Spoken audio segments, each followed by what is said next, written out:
It's the story of a captain of a large container ship who gets up to haul his boxes, those huge containers, down the shipping lanes of the world, and one day his ship is attacked by 4 young men from the absolute other end of the world.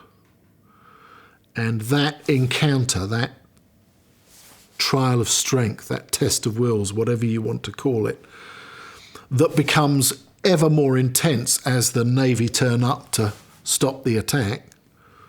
That's what the film's about. It's a crime story on the far-flung ocean frontier of the New World that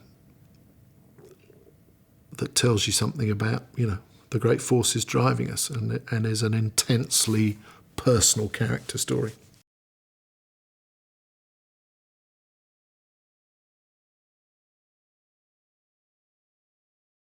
It's a part of the world that's got a story to tell, and its people have a story to tell. And I wanted young men who understood that part of the world to tell it. And we were very lucky to get the 4 actors that we did, and I think they've done a fantastic job of absolutely showing, the criminality and the recklessness and the violence of those men, but also the desperation and the humanity.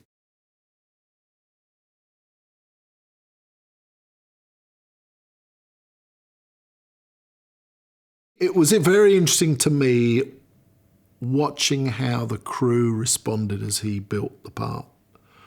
And I very clearly remember the last day of filming, when it was his last day. And, at the end of any actor's performance, the tradition is, somebody says, and that's part complete for Mr.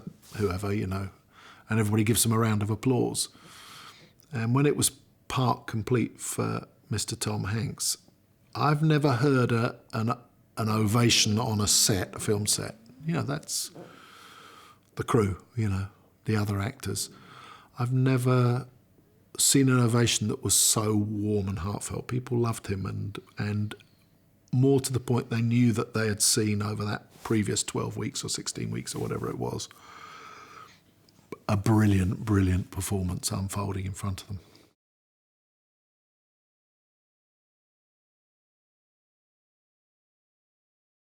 Quite a few times we'd set out to shoot that stuff and the sea would be too calm. There were some times when we set out to shoot it when it was, there'd be a very strong swell and a very high wind, and you just couldn't. It was just simply too dangerous to go out in the skiffs and do what we needed to do. But there was a sort of sweet spot where the ride was dynamic, but it was still controllable. But in the end, you're working on the edge, And I remember when we started it, they get alongside the ships and we had safe distances and things they couldn't do. We didn't want them to climb all the way up the ladder and onto the ship in one go because, there was great danger. If you fell, that'd be it. I mean, you'd be under and through the propeller of the huge container ship.